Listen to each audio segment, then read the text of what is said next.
Welcome, ladies and gentlemen. Welcome to another episode of the Prophetico and the Bands of Time. Matthew, I got you in the saddle. We are in the saddle, Bry. Lots to talk about. I just looked over some notes of mine. This episode has been on the back burner since December. So this has been long in the coming. The things we found out about this episode was absolutely off the charts, ladies and gentlemen. I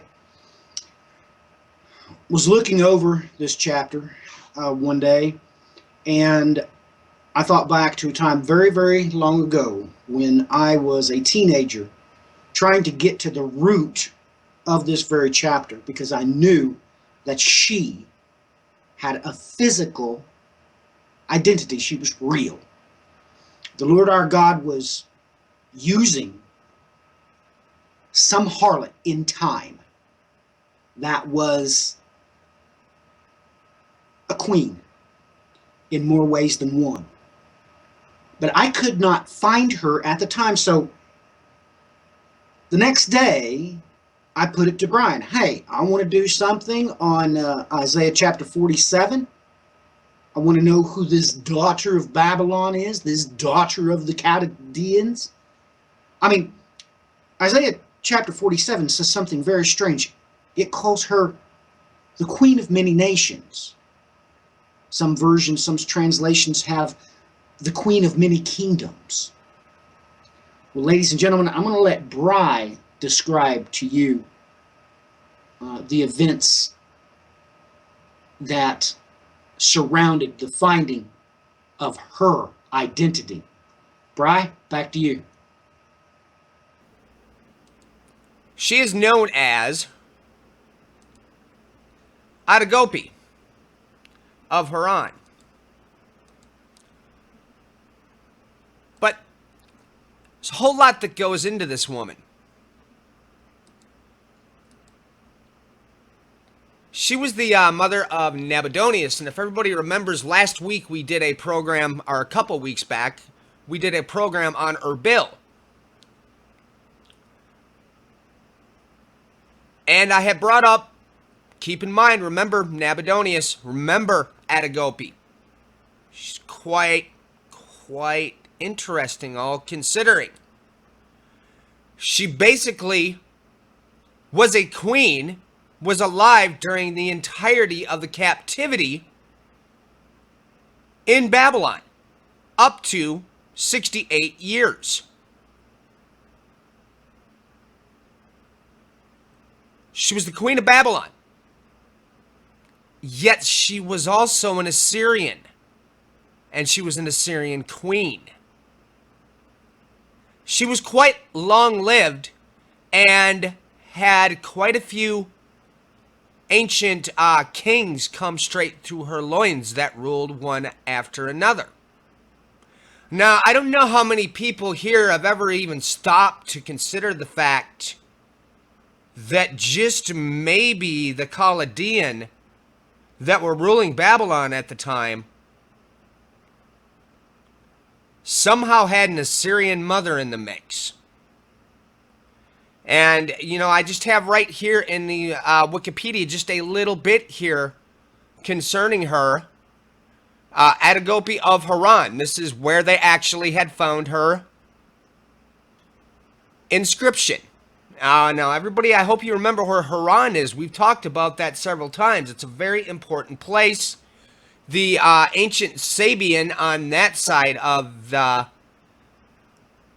sea, I would guess, I could say it that way, because you have one over in Arabia, but you have another one that's over towards the eastern end, towards Turkey and all that. But let's see here. She was also known as Adad-gupi, was an Assyrian priestess, a devotee of the moon god Sin in the northern Assyrian city of Haran, and the mother of King Nabonidus, who ruled from 556 to 39 BC of the Neo-Babylonian Empire. Historians have discovered two copies of what appears to be an autobiography of Adad-gupi. The first copy, discovered by H. Pogning in 1906, was written on a broken stele excavated at Haran. The second copy, uncovered 50 years later by D.S. Rice, was written on the pavement steps of the northern entrance to the Great Mosque at Haran. Now, this just goes on basically here to show the content. It doesn't really bring in the inscription at all. And I do happen to have the actual inscription here in the Ancient Near East, which is a compilation that was put together by James Pritchard. And trust me, folks, this is not a cheap book. But for the sake of doing the show, the only place I was able to find this was from the Indonesian Wikipedia. Indonesia gets real interesting. I remember I began to scratch my head when I found this going, why is this only showing up here? But we'll go into that a little bit later. Now right here is this inscription.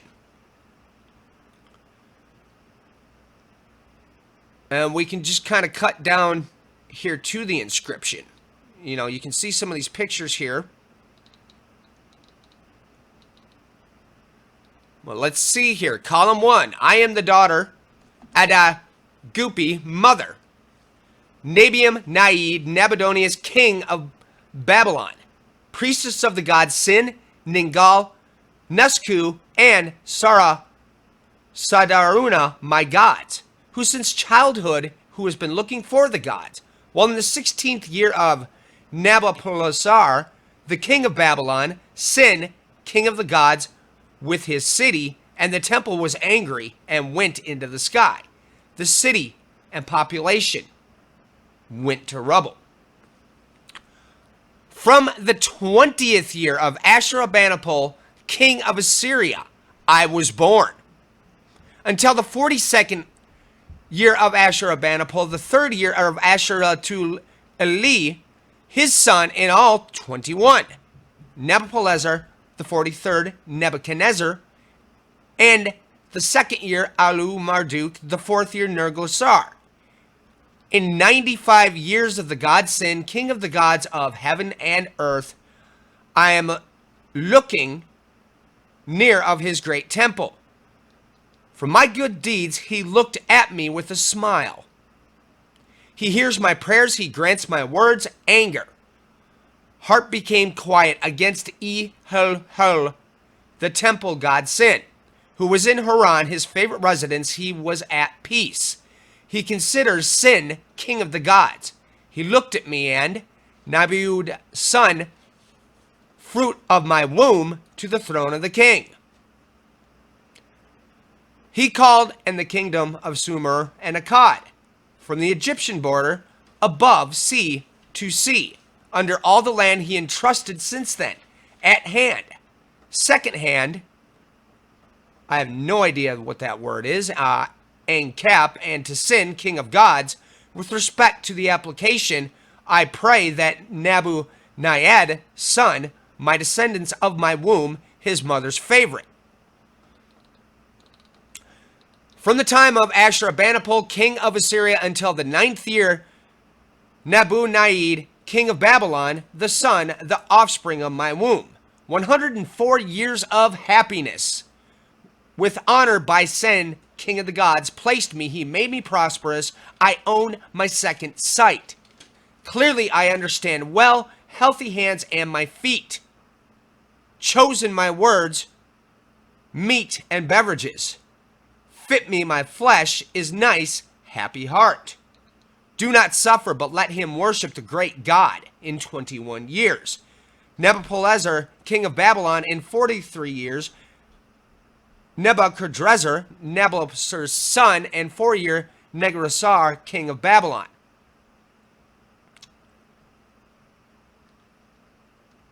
Just one moment. It seemed to shoot me to the next page here. Okay. They shall hold office king for 68 years. With all my heart I respect them, I keep them. Nabonid's son, my descendants of my womb, before Nebuchadrezzar, the son of Nabopolassar, and before Nebuchadnezzar, king of Babylon, I caused it to stand. Noon and night he keep them. What is pleasing to them, he did it constantly. My name he created, being the favorite of them, and as a daughter, their own, they raised my head.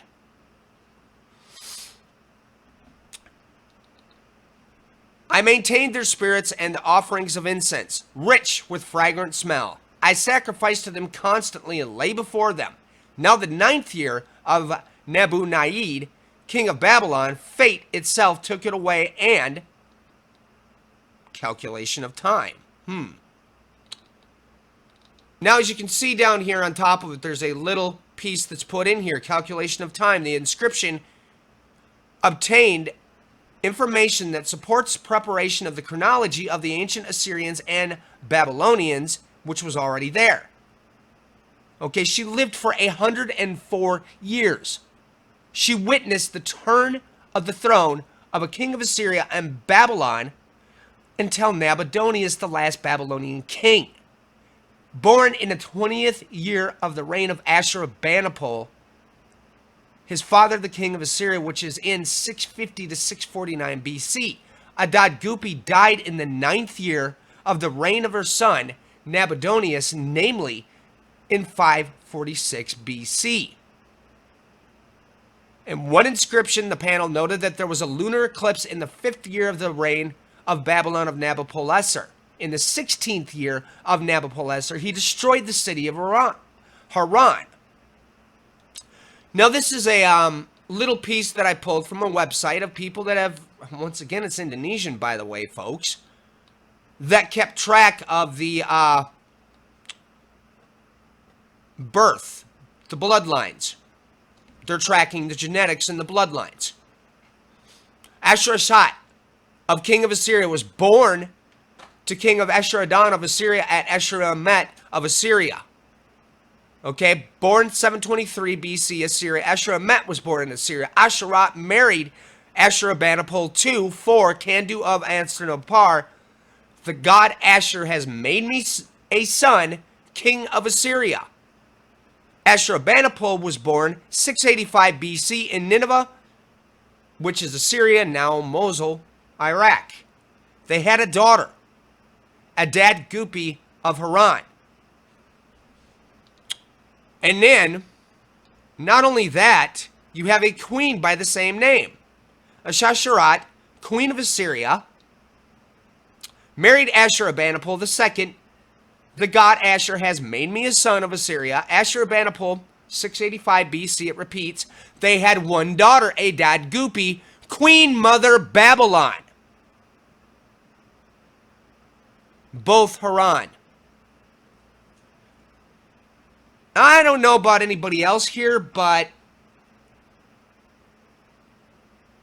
it's kind of in broad daylight what happened here with Adad-gupi. She birthed through her loins a multitude of kings. Ladies and gentlemen, everything he just said was absolutely off the charts. It was absolutely off the charts. I am speechless, absolutely speechless at the simple fact that what he just read completely describes to a T who is being referred to in Isaiah chapter 47. Make no mistakes about it. That's her. And when you realize the time involved, you realize it went way out of its way to make sure that you knew. She wanted you to know, of course, that Brian read it to you there. The simple fact about her son. She was very ecstatic about that. But take note, ladies and gentlemen, her son ruled from 556 to 39 BC. That's 17 years, ladies and gentlemen. That's 17 years. That's the Joseph sequence. That's what that is. That's a Joseph sequence. So when we consider Brian,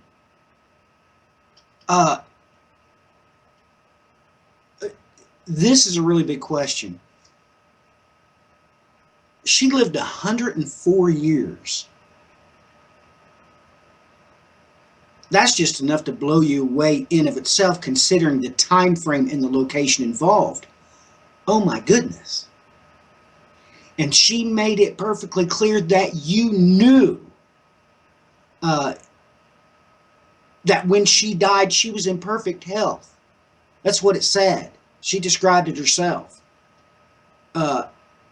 She was absolutely for certain she would never sit childless.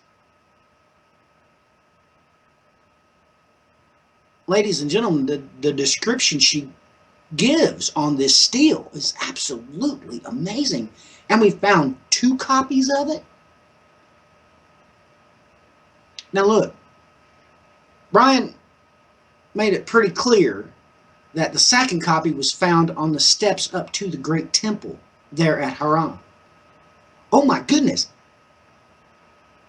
All the information he just shared, and why couldn't he find this in English? Ladies and gentlemen, they don't want you to know. Don't you realize why you couldn't find this in English? They don't want you to know. But we find her isochronally throughout time, because Brian and I was speaking about the mean account the other day as it pertains to the life of Christ. And oh my goodness, everything considered during the life of Christ, what was going on at the time.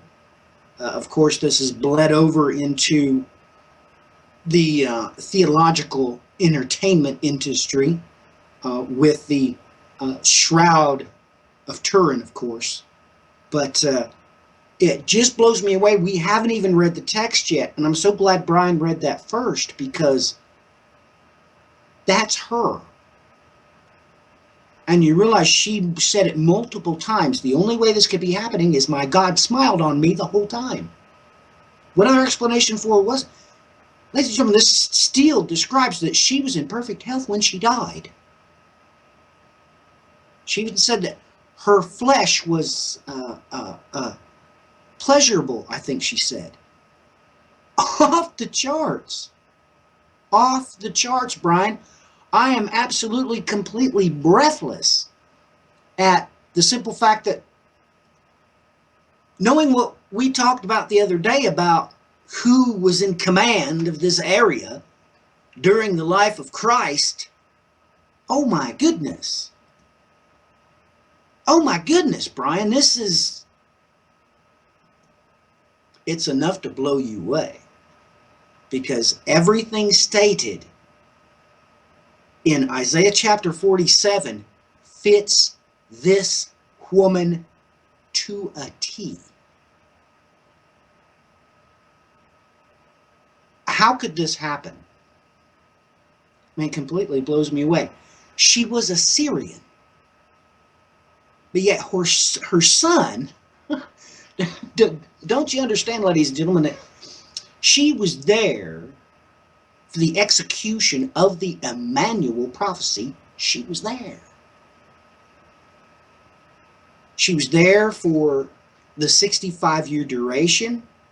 And don't forget, at the end of that duration, it starts, of course, for the northern kingdom, because exactly 65 years from that date, the Babylonians come in. Ladies and gentlemen, she was the pivot point on the seesaw to these events. Absolutely breathtakingly off the charts. This is her. If we got two copies of the exact same inscription, we know exactly all the details. Why isn't this in English? Why? Why did we have to translate a copy from a different language? Why? There is no answer to this. I mean, that's what I got to say about it, Brian.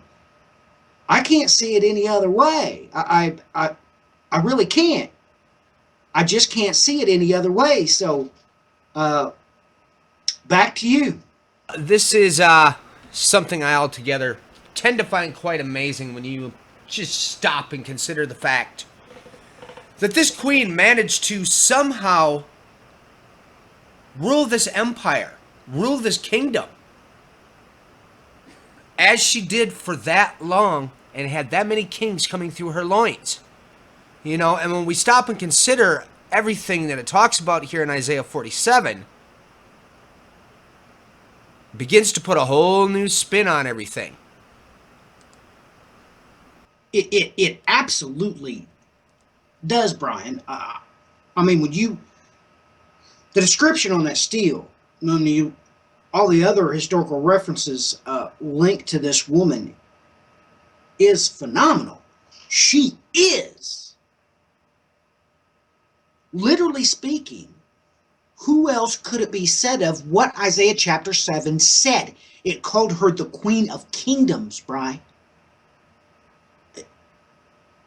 No, she really was on a most wonderful level. So we need to get to the text and just read it some.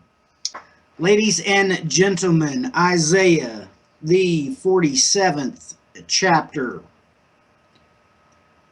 Absolutely amazing. I want you to think in your mind everything that was written on that steel about that woman. Come down and sit in the dust, O virgin daughter of Babylon. Sit on the ground without a throne, O daughter of the Chaldeans. For you shall no longer be called tender and delicate. Now, let me just throw this in here. Remember what she said about what she looked like in her state of health when she died. Verse 2. Take the millstones and grind meal. Remove your veil, strip off the skirt, uncover the leg, cross the rivers. Your nakedness will be uncovered. Your shame also will be exposed. I will take vengeance, and I will not spare a man. Our Redeemer, the Lord of hosts, is his name, the Holy One of Israel. Verse 5. Sit silently and go into darkness, O daughter of the Chaldeans, for you will no longer be called the Queen of Kingdoms. I was angry with my people. I profaned my heritage and gave them into your hand. You did not show mercy to them. On the aged, you made your yoke very, very heavy. Right here again, we get such prophetic implications to her living to be 104 years old. Absolutely phenomenal. Verse 7. Yet you said, I will be queen forever. These things you did not consider, nor remember the outcome of them. Now then, hear this, you sensual one, who dwells securely, who says in your heart, I am, and there is no one besides me. I will not sit as a widow, nor know the loss of children. Ladies and gentlemen, that is exactly how she is described on that biography of hers in stone, verse 9. But these two things will come on you. Suddenly, in one day, loss of children and widowhood. They will come on you in full measure, in spite of your many sorceries, in spite of your great power of your spells.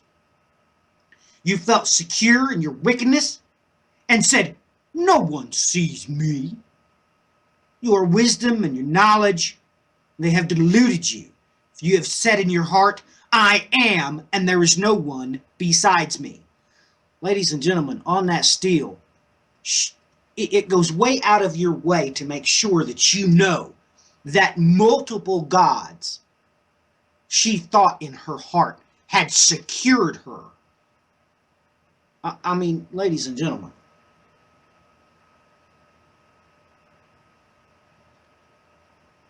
you heard Brian read from that PDF.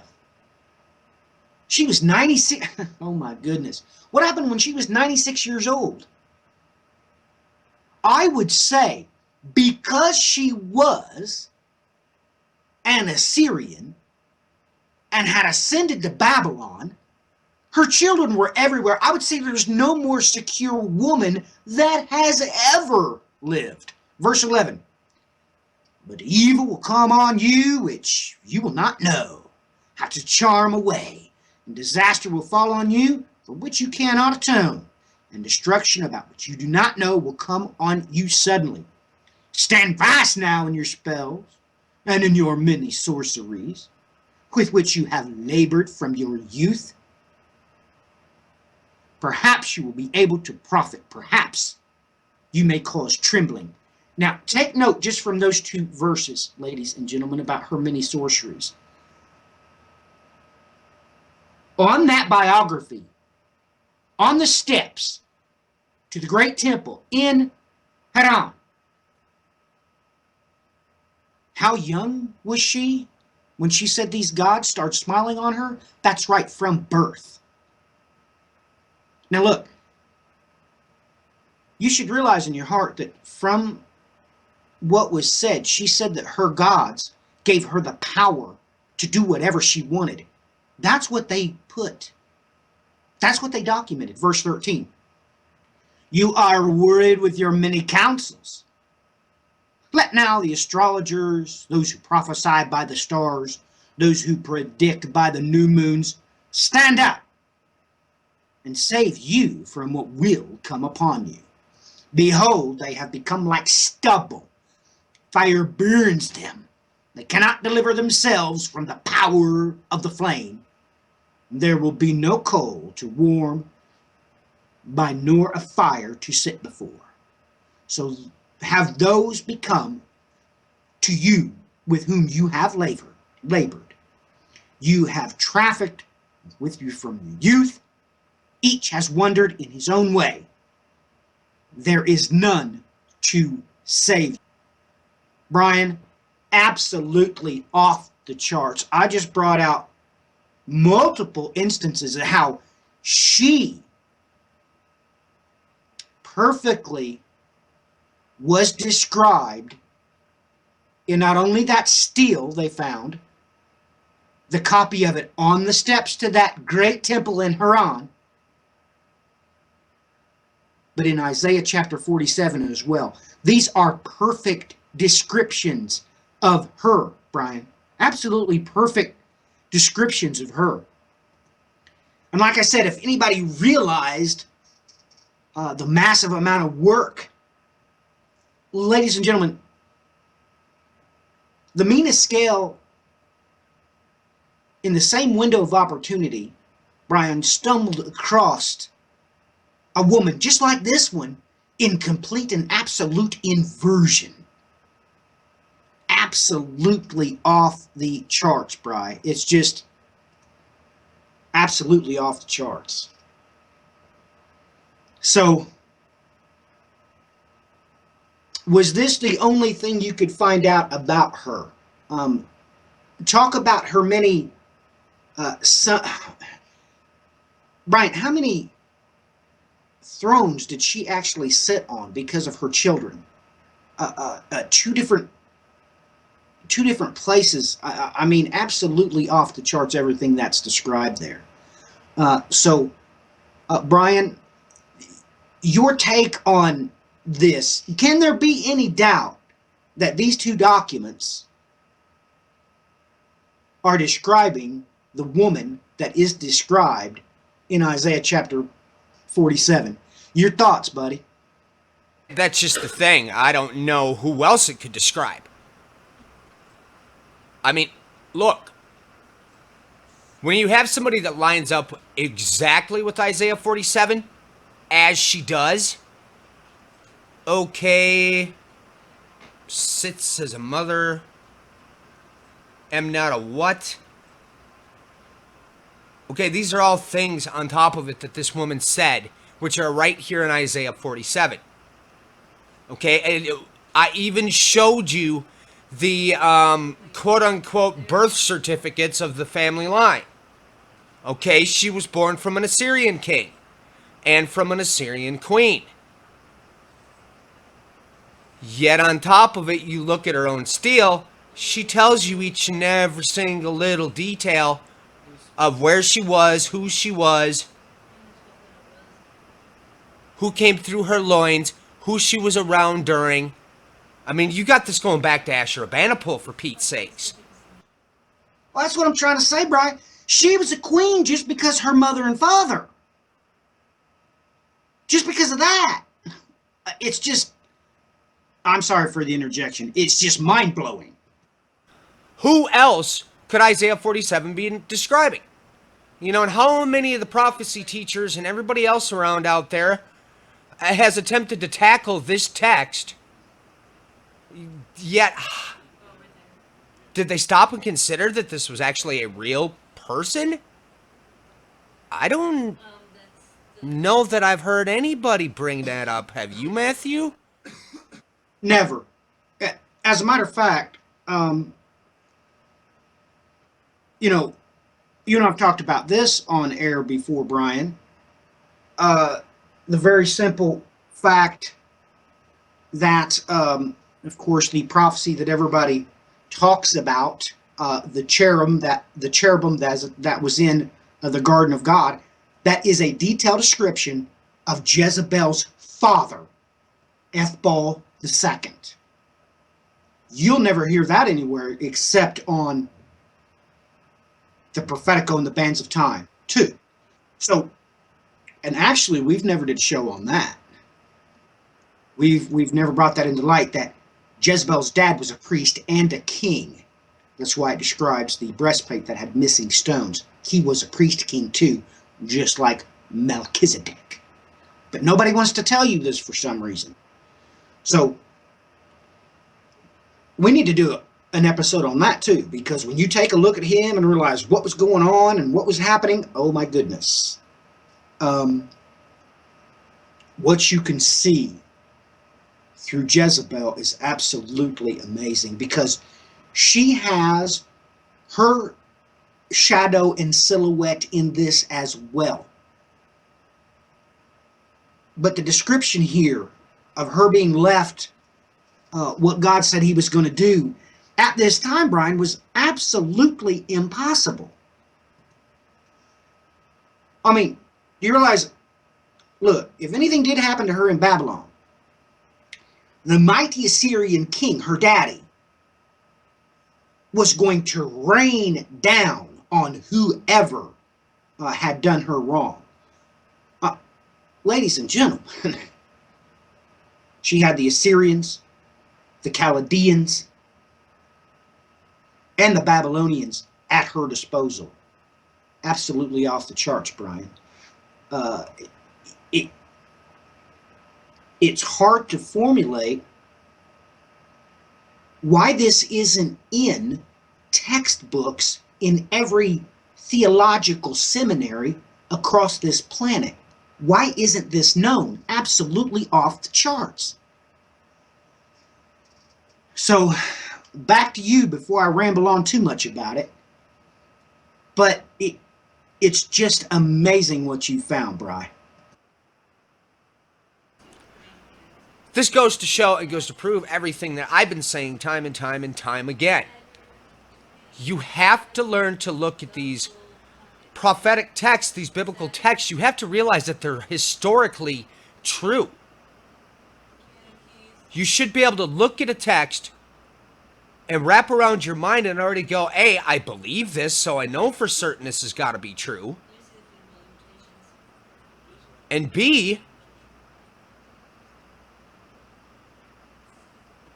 Look for the evidence. Don't allow your little commentaries, your little little other odds and ends and additions, and say, well, we don't know who this person was. It is doubtful if they ever existed. They've tried pulling that with Darius the Mede, for instance, is a perfect example of this. Look in your standard commentaries. Just go to the straight Wikipedia on top of it. They'll say, well, we don't think he ever existed. You're going to find that out with a multitude of various people that are mentioned in the Bible. Okay, let's talk about Esther for a minute. How many of you heard out there that, well, Esther, they can't find any historical documentation for? Guess what, folks?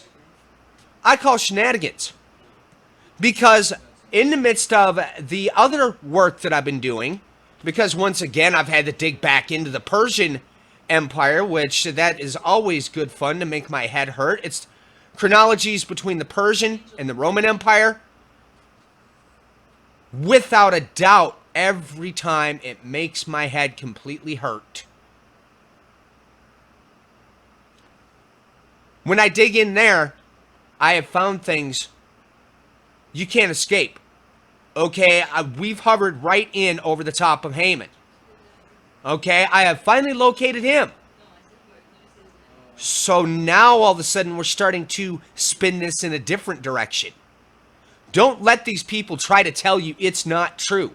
How long did they try to pull this off concerning the Exodus? They've tried to tell everybody it's just a big mythology, it's a little fancy story. If you believe that, then I'm not certain why you're even calling yourself what you're calling yourself. Okay? These events happen. I don't care what the commentaries say. I don't care what the encyclopedias say. There's always an answer.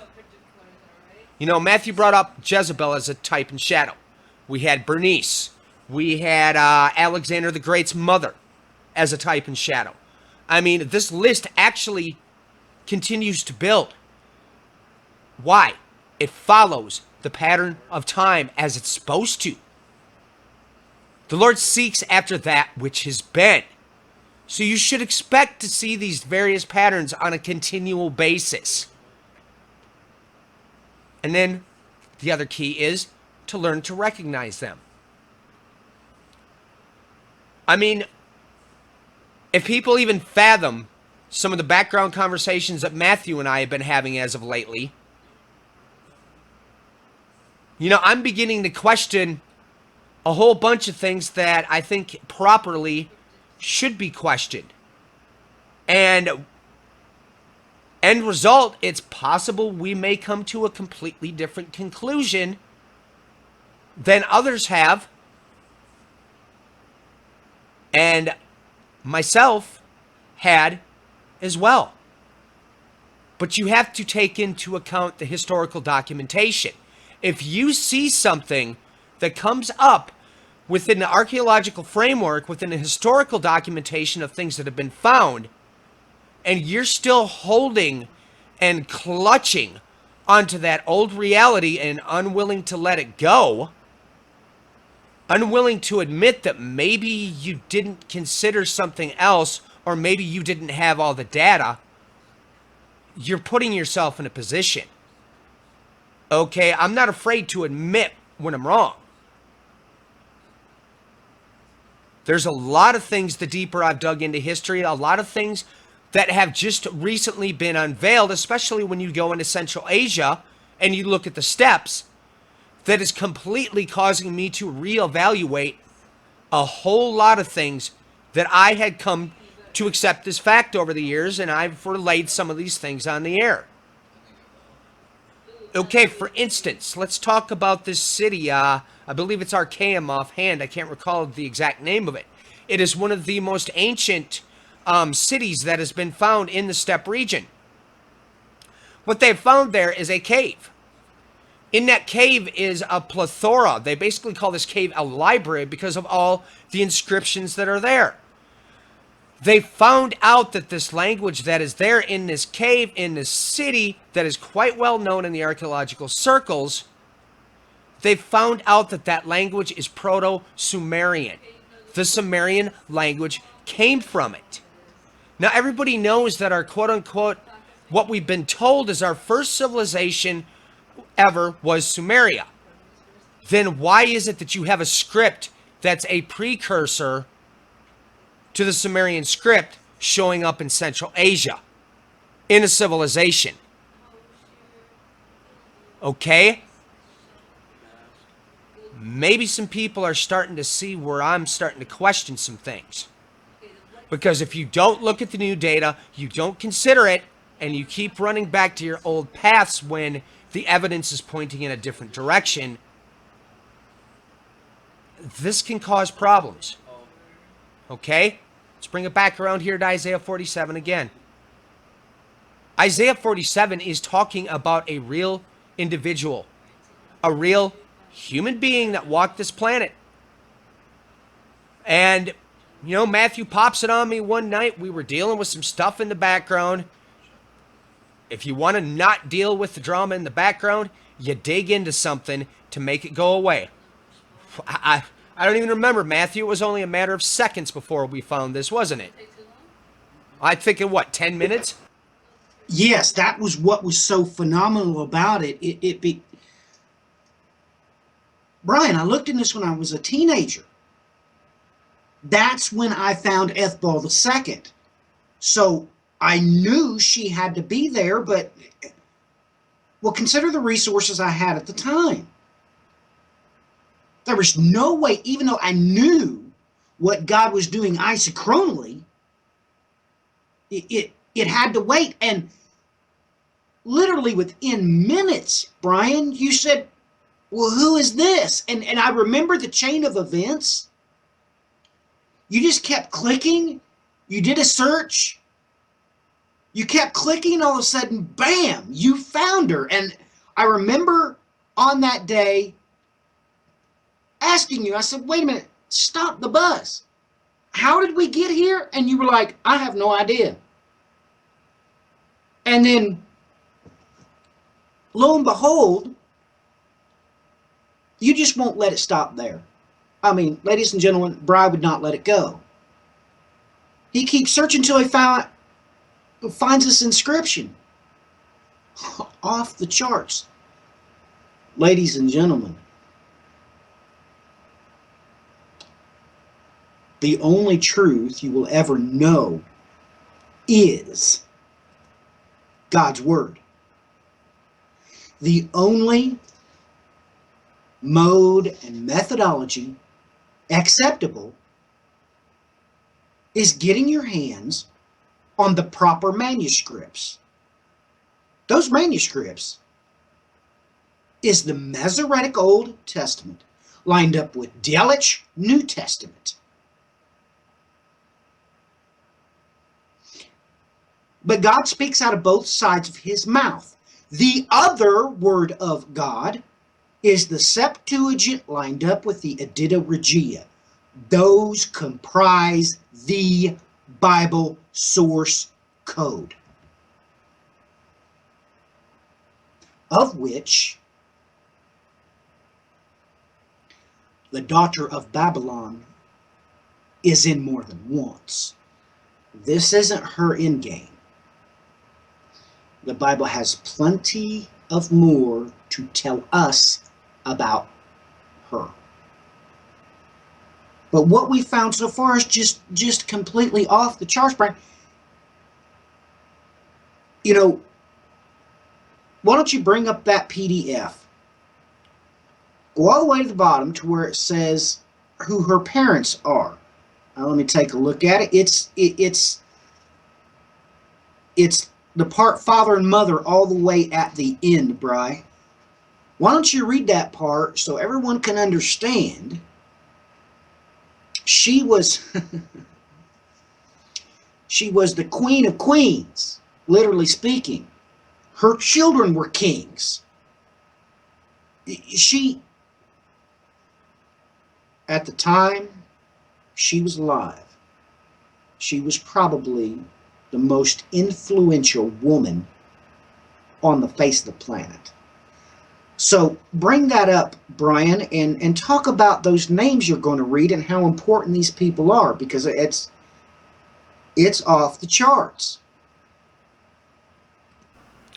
Ashur-harat, king of Assyria, was born at in Assyria. It says down here of to King Esarhaddon of Assyria and Ashur-met of Assyria. This king was born in 723 BC in Assyria. Ashur-met was born in Assyria.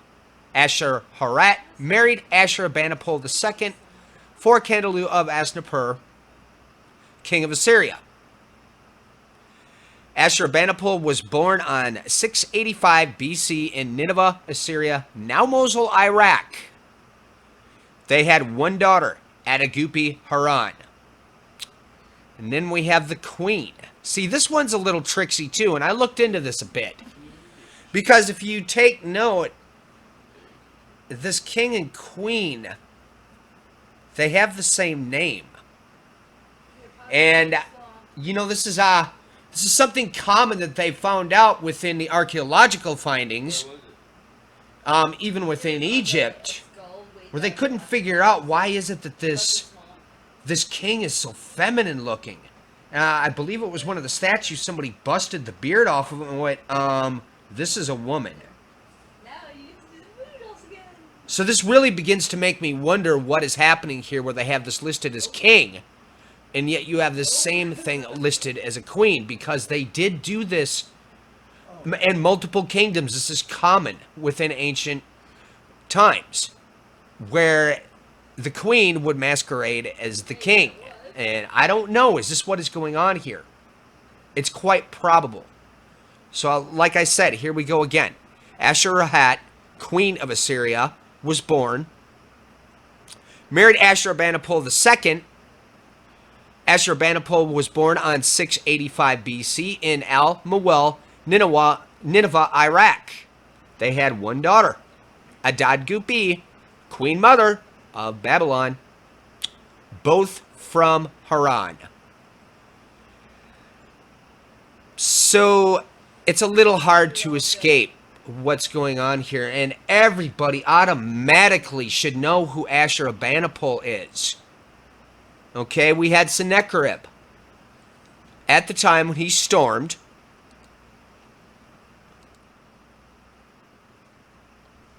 And dispersed when he came into Israel. And then it goes on to say that he went off. They were attacked. The plague. The rats came in. Believe it or not, that's all over the historical texts. It mentioned in multiple places. Herodotus even has it in there for that matter. But then he goes back and he worships this god that was not of his fathers. It was supposed to be a type and shadow, everybody, if you had eyes to see. Goes back. And then his two sons kill him. Well, one of those happened to be Ashurbanipal. So already your mind should know who it is that these texts are referring to. So now you have things that are stretching back. Okay, you have when the Assyrians come in, they threaten Hezekiah. You have Ahaz's 10 steps. And then the river Gihon. Nonetheless, they go into Babylonian captivity later in time. But all this while, well, Sennacherib and then his sons, this woman was in power. It's really enough to rattle your cage once you begin to wrap your mind around the fact that this was the case, that the Chaldeans were actually had their own person that was obviously behind the throne, which was, as you know, and it'll even state in some of the things referring to Nabonidus, who ironically was an Assyrian. Yeah, he was. Okay, his mom was an Assyrian.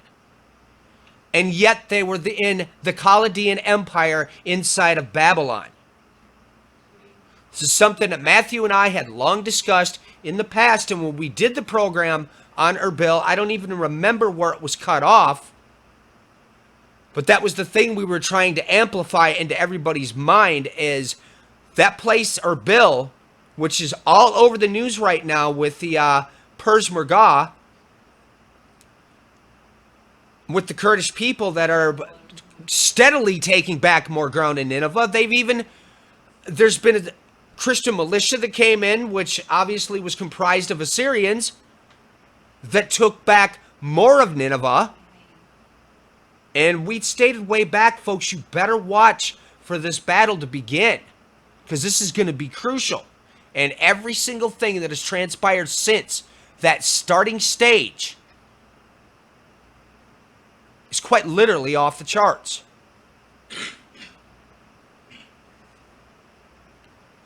See, we can go back and forth and back and forth and back and forth. We can go back to ancient history. We can wrap that around and show you why what is happening right now is taking place as it is. Okay, why? Because we know what happened in history. Going back to our bill, this is where these Kurdish people are at. Now let's go back to the ancient history once again. As I stated, they were in Assyrian satrapy within the Achaemenid Empire. But they were allowed to rule over themselves because they weren't causing any problems, and the Persian Empire had no need to be concerned with them. But yet on top of it, during the Chaldean Empire, you find out that behind these kings of Babylon, Nebuchadnezzar, you take it further, Belshazzar, Nabonidus, hello. You take it further, and guess what? Okay, then you find out who the real power behind the throne was. And how is that any different right now outside of the hidden hand that is running the show as we speak? Okay? We've said this time and time again. You know, it's not about your, whatever, you know, the varied conspiratorial circles will call it this, that, and the other thing. And we all talk about the NWO, New World Order, a.k.a. never was ordained. And, you know, the Illuminati and the Freemasons and all that stuff. The Bible never told you to look at any of those things. You were told emphatically to look for 10 kings, but there was going to be the little horn behind the scenes that was going to be running the show. You have never been told, not even once, that a new world government was going to be set up. A one world religion was going to be set up. Okay, all of this stuff is flights of fancy, folks. I'm sorry. It contradicts everything that we are told in the Bible. Go back to Zechariah. Take a look again at Revelation 6 as the craftsmen, as the horsemen, as the riders go out. Yeah, I posed this question to somebody on the social networks a couple weeks back, as people are more and more concerned about events transpiring in this nation and in other places. And, you know, of course, the standard thinking nowadays, well, this is going to usher in, this is all just their big plan to bring about the world government. And I had to point out, and I said, stop. Take a look around at everything that is going on right now and explain to me, how is it that they would be able to pull off a one world government when you've got the entire Western world is about to erupt in a massive, full-scale civil war that are all based upon race wars? Okay, folks, you understand that that's setting the course. That's the first rider. What happens when the second rider comes out? The course that has been set. Let me say that again. The course that has been set will now go into full fruition.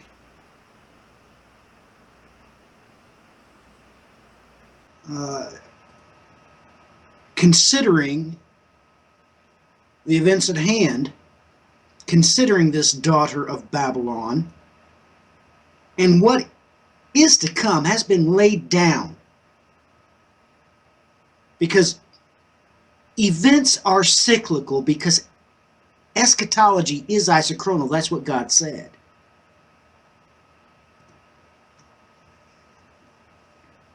Like I said,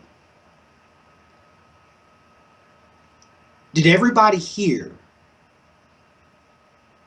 Mosul mentioned in what Brian just read?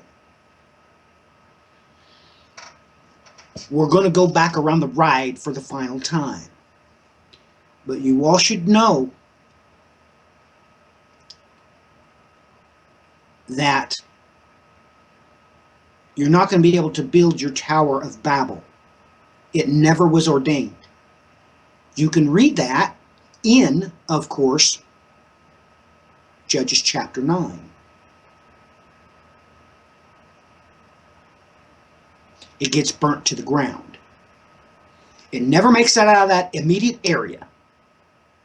Ladies and gentlemen, in my last broadcast, Brian made sure to tell you that this was stopped before Abimelech took over the entire kingdom of Israel. He was stopped right there. What? Ah, yes. The second tower. But the tower that had designed to set him up with as king, he himself burnt it to the ground. Don't you realize that God, through isochronal eschatology, through that, you have been showed point blank range that God's never going to let a new world order be put into place. Not ever. That's why the events happen in Judges chapter 9. Before that tower extenuated over the whole promised land, God put a stop to it right there using an axe and great treachery. God put a stop to it right there. But you should know through those events, ladies and gentlemen, you don't have anything to worry about. God is going to take you to a place that has been prepared for you by He Himself. This is Operation Eagle's Wings. That's why the Bible says that you're going to be taken on eagle's wings, the Old Testament. Revelation chapter 12. Okay, you're going to be relocated just exactly like Moses was put into an ark. Noah, his family was put into an ark.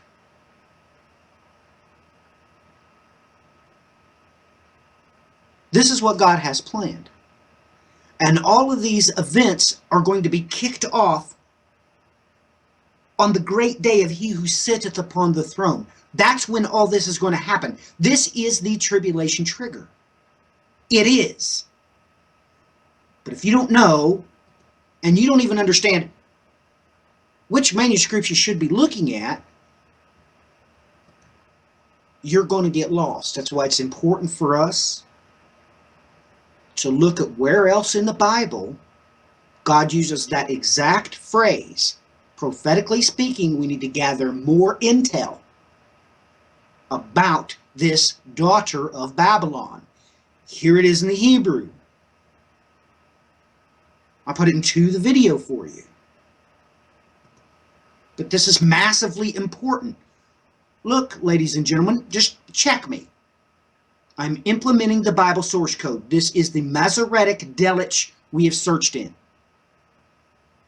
Of course, the exact phrase, as you can see, is used right here in these short 9 verses. Shall I read them for you? This is, ladies and gentlemen, you need to know who's being referenced here, why they're being referenced. By the rivers of Babylon, there we sat down and wept when we remembered Zion. Upon the willows in the midst of it, we hung our harps. For there our captors demanded of us songs, and our tormentors mirth, saying, Sing us one of the songs of Zion. How can we sing of the Lord's song in a foreign land? If I forget you, O Jerusalem, may my right hand forget her skill. May my tongue cling to the roof of my mouth if I do not remember you. If I do not exalt Jerusalem above my chief joy. Remember, O Lord, against the sons of Edom, that day of Jerusalem, who said, raise it to its very foundation. O daughter of Babylon, there it is, the exact phrase. You devastated one. How blessed will be the one who repays you with recompense, with which you have repaid us. How blessed will be the one who seizes and dashes your little ones against the rock. Ladies and gentlemen, if you have not watched it, you need to go back and watch the Tribulation Trigger. Because I mentioned this one stone with this one woman. That's what's prophetically being referenced here. You need to be able to see it. It is detrimentally important. Now, you'll take note, again, it mentions the first tower, just like the book of Obadiah. It's right there. But you need to understand who is saying this. Ladies and gentlemen, this is important that you know what the Assyrian standard operating procedure was. They would invade. They would take a bunch of the daughters of that place and take them to the mighty Assyria. Once they got there, they would take a bunch of their own daughters, take them back to that place so that they would interbreed. This is what a Samaritan is. And you need to know that last time I checked, there was only about 700 of them left.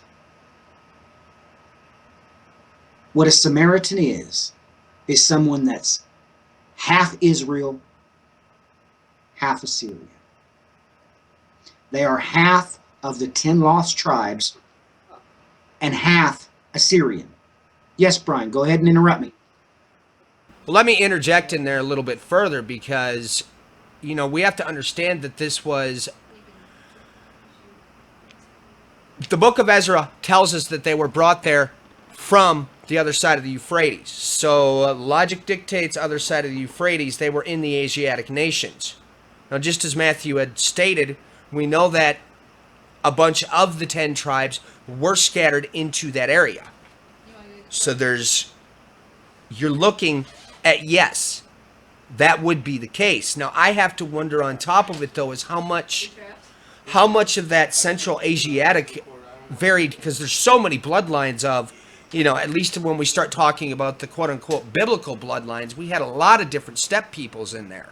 We talked about Ashkenaz, who were the Shaka Tiger Huda portion of the Scythian.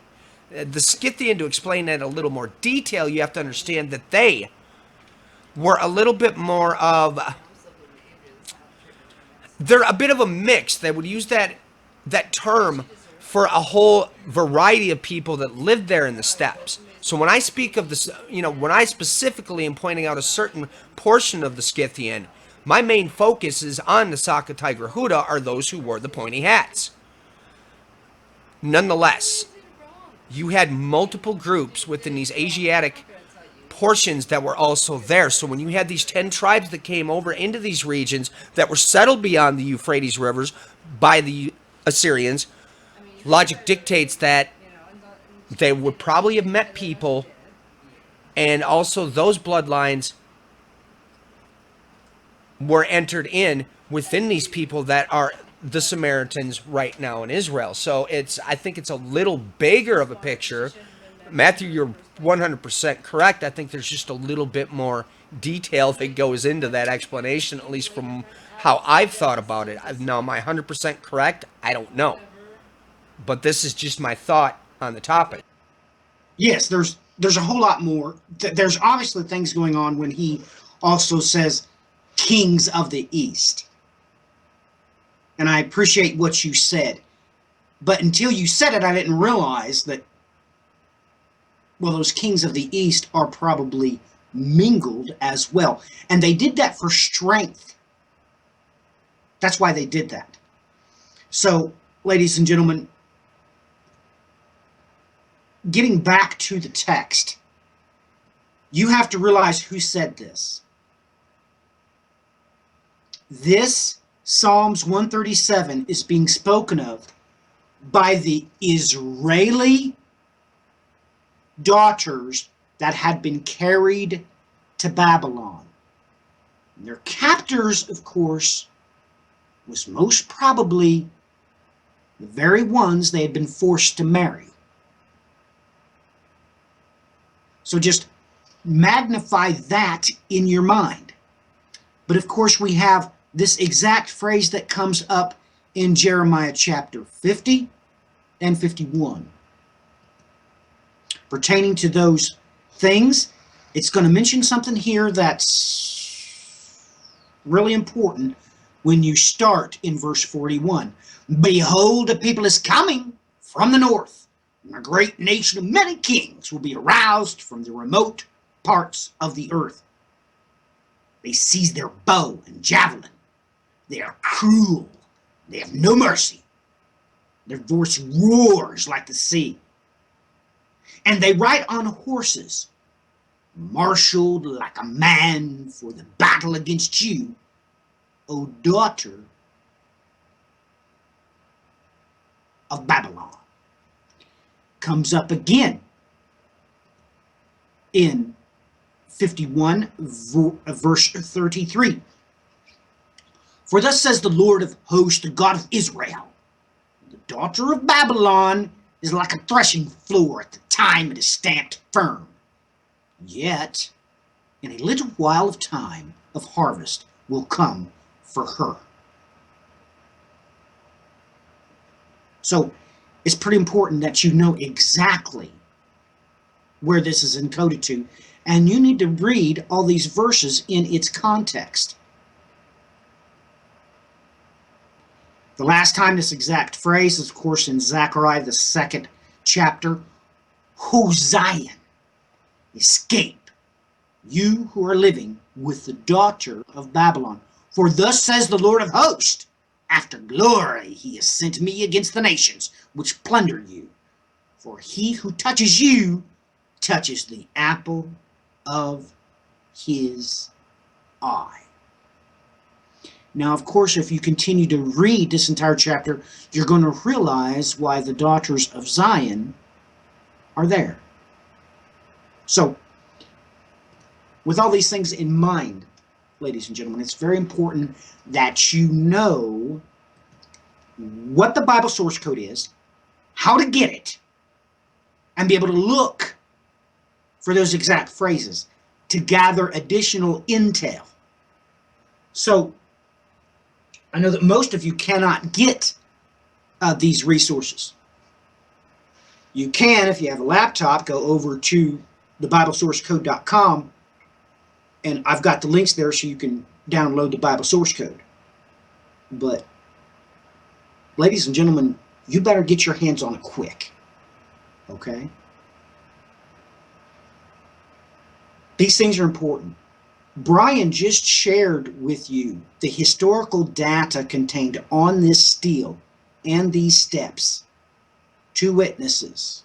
They've got the complete text between the two. You cannot get this information 0 other places. It's not even in English. Brian got this via a different language. Do you not realize how far out on a limb both of us have just pushed and pushed and pushed and pushed, trying to get you ready for what is to come, ladies and gentlemen. Because what is to come is real. It's real. It's going to happen. There is going to come a day when God is going to get so angry that he says he gets up. He says that he will ride the cloud to Mount Paran. Do you know what he's talking about? Like I said,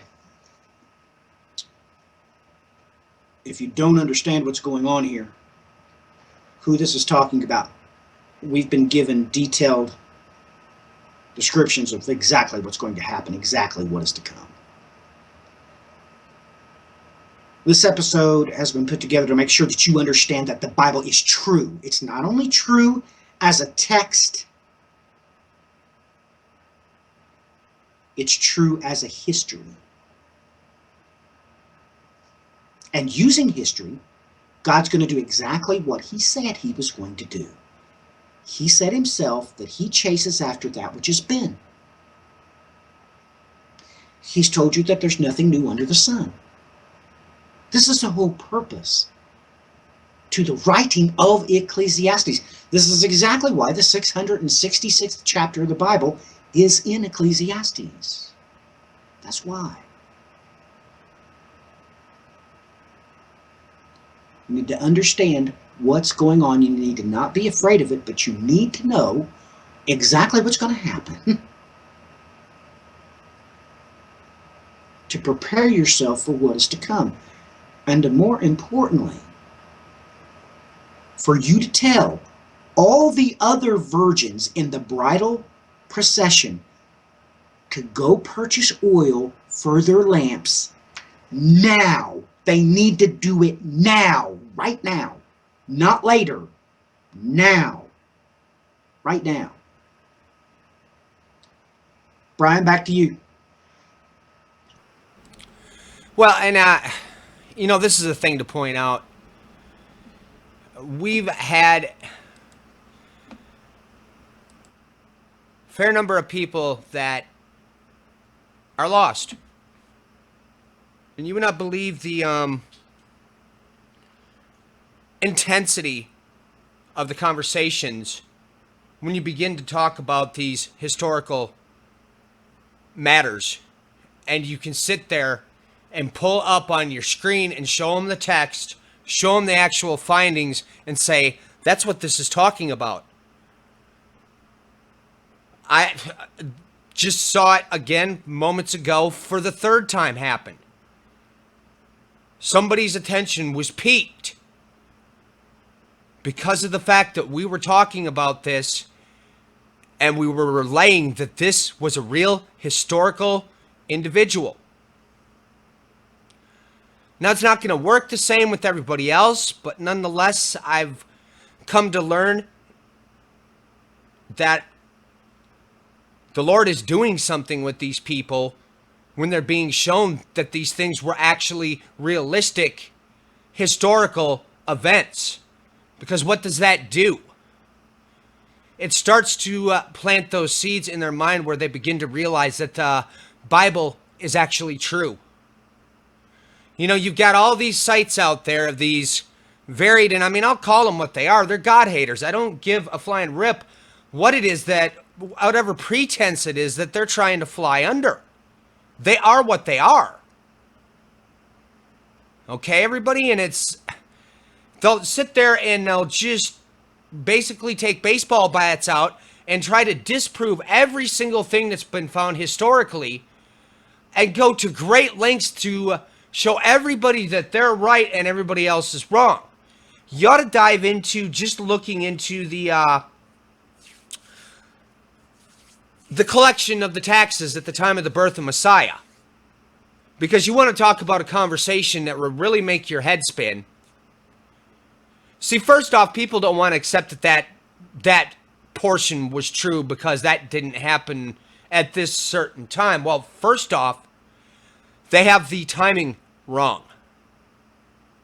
But to make matters worse, the amount of people that actually out there that have wanted to lock in this, the atypical between, I don't even know where all they place it, 3 BC, there's all kinds of interesting little dates.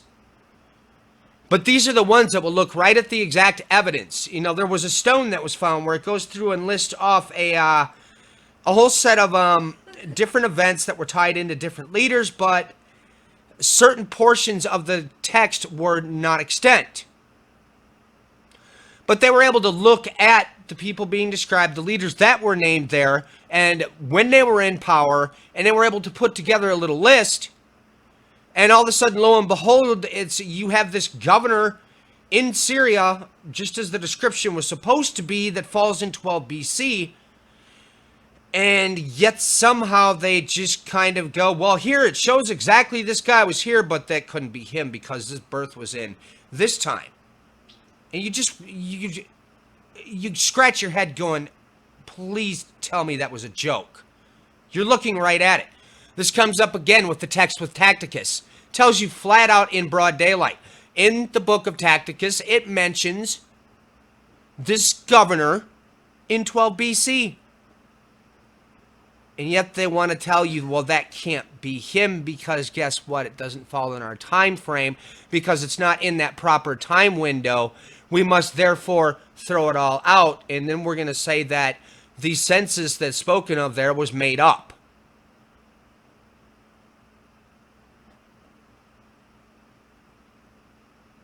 These things become very important. And when you have these people that are running around trying to disprove every historical text that comes forward that supports either this, that, or the other thing, out of the same corner of their mouth, they're also saying they're doing this as Christians. I have a very difficult time understanding how this can even go on. For instance, our friend David Roll. We had him on for a great interview about his latest book. He's proven emphatically, beyond any shadow of a doubt, when the Exodus happened, all the supporting text, the proper supporting pharaohs, the proper supported timeline within the work he's done within the new chronology, by trying to align Egypt's chronology to its proper place. And these people are just coming out of the woodwork to just completely discredit him by every way even imaginable. But the worst part of it is their arguments don't even make any sense.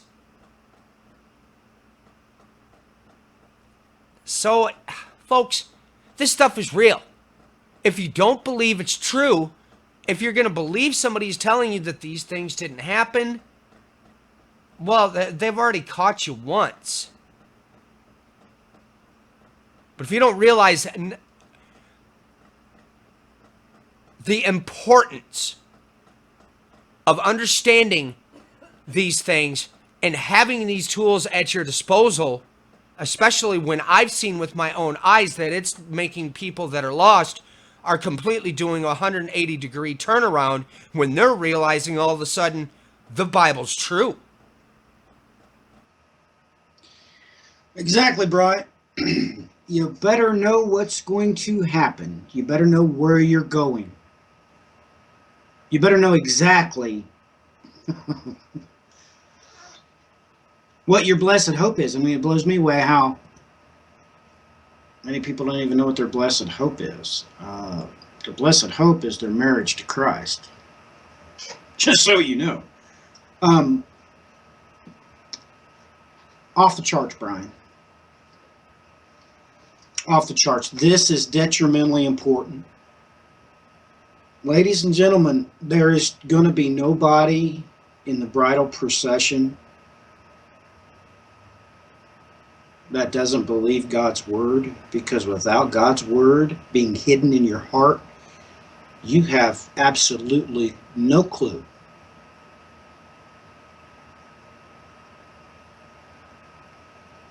to how to make your garments white, you have no clue. There's no way for you to hold to the law and to the testimony if you don't have a clue what that is. There's absolutely no way. We've gone to great lengths to give you the historical documentation in this here episode. I strongly suggest that you wait for the next one because we're going to do a part 2 of the tribulation trigger so that you understand what it is you're waiting for. Because until this event happens, until God gets up, until the sixth seal event, until chapter 1 of the parallel apocalypse, you need to be getting ready to be taken to a place that has been prepared for you, just exactly like he said. Ladies and gentlemen, you need to know that the tower at Thebes is a prophetic representation of the tabernacle of David. You need to understand that's where you're going for 1,260 days. You need to know that, and you need to prepare for it. He's coming.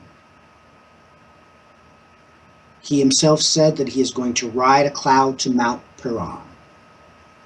Me and Brian need to also do an episode on that we planned. Now I know that's been 2 years ago. He and I both forgot about it until just now.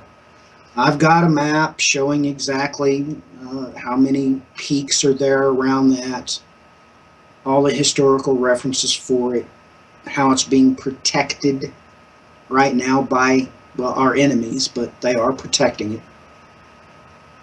They are safeguarding that place. They themselves know with their own prophecies that the fire that's supposed to consume the entire world at the end of days is going to start right there at Mount Paran. They know it and they believe it.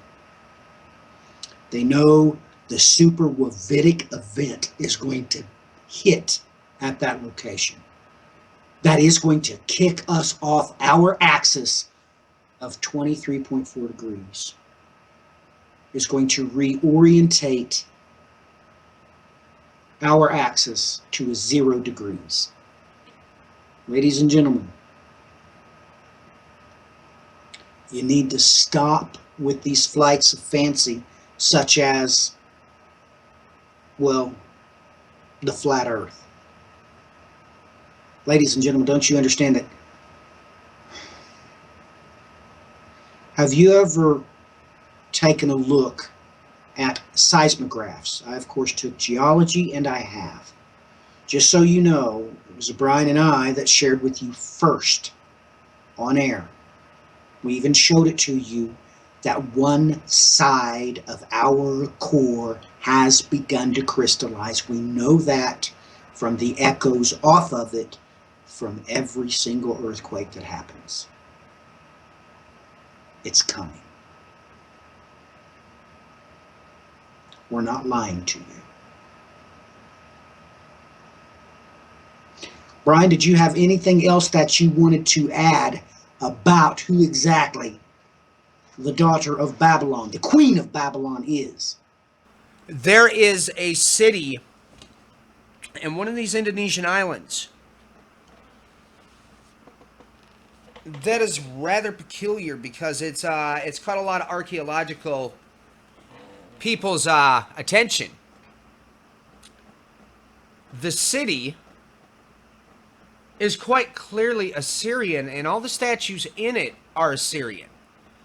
And you know, there's been some within the varied quote unquote Atlantis circles that are pointing their fingers at that being Atlantis around that region and etc. I'm not really too certain of what to say about that, but there's something very peculiar going on with this spot on this island in Indonesia.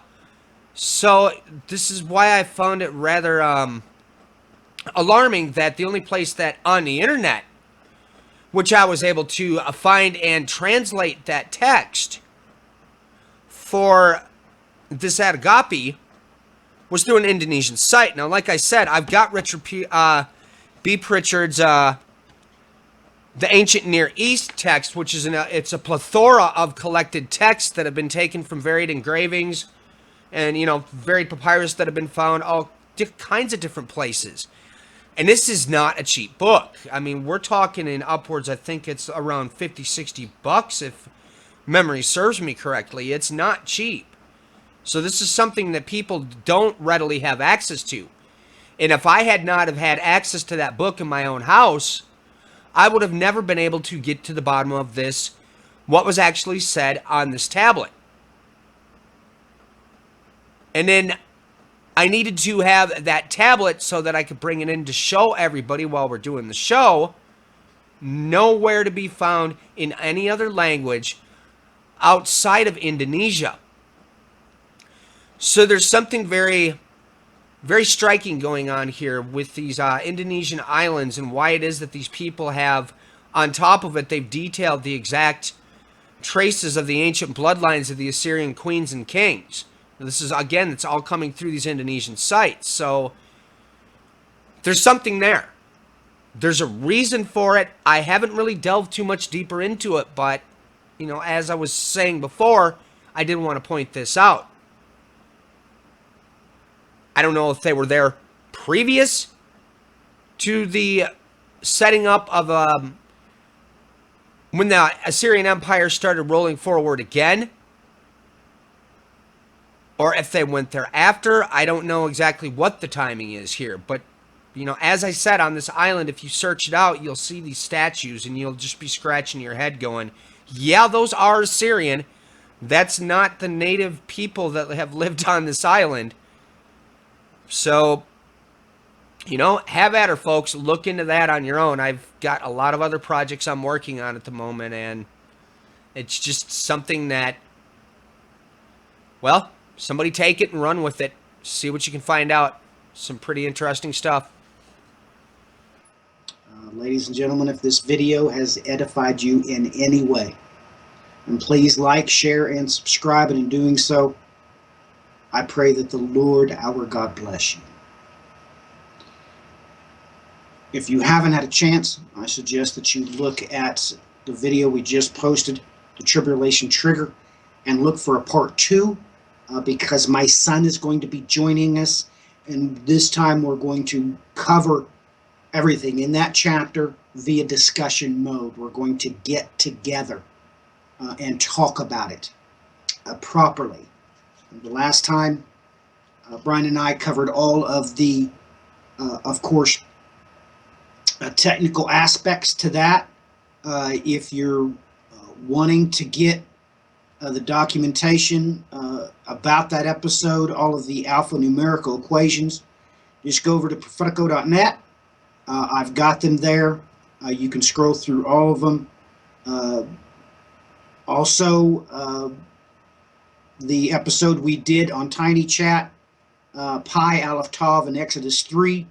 I've also got that documentation there so you can verify and be edified by it. So, ladies and gentlemen, please visit thebandsoftime.com. Brian has been posting the show notes over there. So you can just, you got any questions, hammer it. They're right there provided for you. Until next time, ladies and gentlemen, God bless. Godspeed.